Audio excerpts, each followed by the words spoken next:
ग्रीष्म ऋतु में असह्य गरम सह्य हेउनथिबा बेले बेलगुंठा विद्युत विभागर बारंबार विद्युत काट जनसाधारण में अहितुक असंतोष देखा देछि।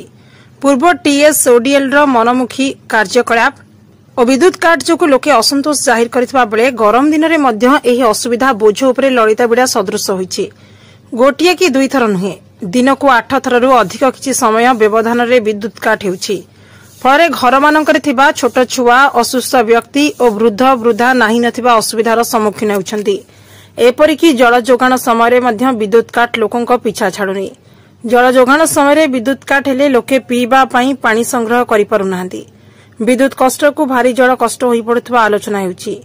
एने विभागीय अधिकारींक मध्यरे सलासुतरा होई जल जोगाण समय विद्युत काट जानिशुणी करा जाउछि बोली मध्य चर्चा जोर धरुछि।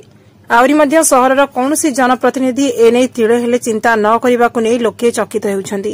विभागीय अधिकारींक सहित जोगाजोग होई पारि नथिला बेले आगामी दिन में बेलगुंठा जनसाधारण को जानिशुणी हैरान कले आंदोलन करने नहीं आलोचना होउछि। बेलगुंठारू शिवराम चौधरी रिपोर्ट, श्री न्यूज।